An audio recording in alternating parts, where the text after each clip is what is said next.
जैसा कि मेरे अज़ीज़ों आप जानते हैं कि हमारा मकसद है दुनिया में कहाँ-कहाँ पर पाक कलाम की बेहुरमती हो रही है, यीशु मसीह की तालीमात की गलत तरबियत दी जा रही है, तालीमात दी जाएँ, उसको हम एक्सपोज़ करते हैं, उसको हम देखते हैं कि कहाँ पर क्या कुछ हो रहा है। तो इसी तरह आप जानते हैं कि मैं आपके सामने एक और वीडियो लेके आ चुका हूँ, जिसकी वजह से बहुत से जो हमारे क्रिश्चियन भाई और बहनें हैं, वो फिर से एक और जाल में फंसने वाले हैं। और वो क्या है, गाना बहमत सन है और उसको एक्सपोज़ किया जा रहा है। यहाँ पर आप देखेंगे कि यीशु मसीह का जो है वो तमाशा बनाया जा रहा है। यीशु मसीह का सर कटा हुआ दिखाया जा रहा है और वो बातें कर रहा है और उसके एक पादरी बना हुआ है और उसके बारे में क्या थी है। ये थोड़ा-सा आप क्लिप देखें, फिर बाकी बाद में बात करते हैं।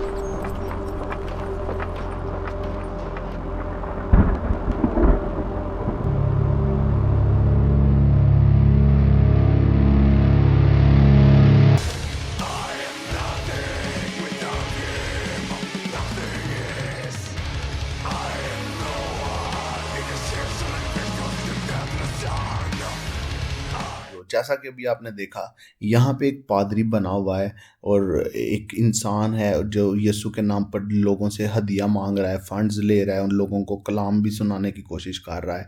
लेकिन वो फिर भी उसको कुछ नहीं दिया जाता और वो फिर गुस्सा दिखाना शुरू हो जाता है। यहाँ पर फिर उसके बाद आप मज़ीद देख सकते हैं, पाकशाह की रस्म जो है, बर्तनों को भी दिखाया जा रहा है। फिर वो डब्बे में मौजूद एक कटा हुआ सर यीशु मसीह का दिखाया हुआ है, जिस पे जो है वो कांटों का ताज भी जो है वो दिखाया जा रहा है। फिर उसके बाद आप इसको देखेंगे कि ये आगे जाकर आप देखेंगे कि यीशु मसीह बनाने की जो है वो कोशिश की जा रही है और वो कहता है कि आई एम नथिंग बोल बोल कर जो है वो दिखाता है। और इस सॉन्ग में ये जो शख्स है खुद कह रहा है कि मैं कुछ भी नहीं हूँ और पादरी साहब जो बने हुए हैं वो शराब पी पी कर मजाक बना रहे हैं। देख सकते हैं कि एक बड़े शख्स के पास पादरी जो है, दोगला पादरी मैं कहूँगा उसको, उसे तो पादरी कहना भी बुरा है। इस तरह का दोगला इंसान जो है वो जाता है, हदिया नहीं देता, उसको कोई भी पैसा नहीं देता, उसको कोई कुछ खाने के लिए नहीं देता। तो फिर ज़ाहिरी बात है, हम भी अगर इंसान होंगे तो हमें जब हमारी मेहनत का कुछ भी नहीं मिलेगा तो फिर हम गुस्सा ही करेंगे। लेकिन जो खुदावंद यीशु मसीह से सच्चे दिल से मोहब्बत करते हैं, उसको मानते हैं, वो उसकी इनकारी तो कभी भी नहीं करेंगे। इसी तरह आप जब देखते हैं कि ये शख्स एक अमीर इंसान के पास चला जाता है तो वो जो है उसको एक अंगूठी देता है और उसको अंगूठी दे के बाद में कहता है कि तू इस डब्बे को मेरे पास छोड़ जा। और फिर आगे जो गलीज हरकत है वो आपने देख ही ली है कि क्या है। लेकिन यकीन जाने, लेकिन हम मसीही ऐसे ही लोगों को अपना मालिक समझ लेते हैं जिन्होंने दुनिया को उल्टे कामों की तरफ लगा दिया हुआ है। यकीन जाने यही लोग हैं जिन्होंने दुनिया को चलाने की कसम खा ली हुई है, लेकिन ये नहीं जानते कि हम किसका मजाक बना रहे हैं। खुदावंद का पाक कलाम कहता है, मत्ती की इंजील उसका 5 बाब में हम देखेंगे कि वहाँ पर जो है वो क्या 10वीं आयत में क्या कहा जाता है। यीशु मसीह कहते हैं, मुबारक है वो जो रास्तबाजी के सबब से सताए गए हैं, क्योंकि आसमान की बादशाही उन्हीं की है। आगे आयत लिखी है, जब मेरे सबब से लोग तुमको लान तान करेंगे, सताएंगे और हर तरह की बुरी बातें तुम्हारे निस्बत नाहक कहेंगे, तो तुम मुबारक होगे। आप अभी यहाँ पर देख सकते हैं किस तरह से यीशु मसीह की स्टैचू बनाया है, या यीशु मसीह का एक किरदार दिखाया गया है, कटा हुआ सर दिखाया है, फिर कांटों का ताज भी दिखाया है, फिर उसके बाद मैं का प्याला भी दिखाया है, अशायर बानी के लिए रोटी जो सी है वो भी दिखाई गई है। यहाँ पर दरअसल में ये सब कुछ जो है लान तान किया जा रहा है। ये एक ऐसा एजेंडा है जो सिर्फ़ और सिर्फ़ यीशु मसीह के किरदार को बुरा बनाने की कोशिश की जा रही है।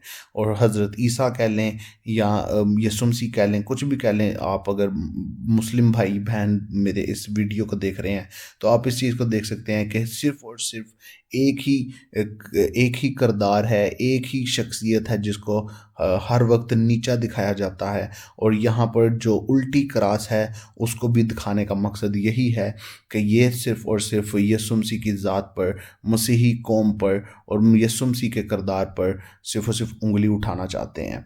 फिर उसके बाद आप इसको अगर एंड पे देखें तो इससे भी ज़्यादा हरकत दिखाई जाएगी जब पाक इशा को खाने से अपने आप को मार लेता है। और यहाँ पर आप देख सकते हैं कि वो जब हम क्रॉस बनाते हैं, खुदा बाप, खुदा बेटे, खुदा रूहुल कुद्दस के नाम से आमीन करते हैं, तो उसको भी वो बड़े अजीब तरीके से ऐसे ऐसे करके तो इशारे करता है।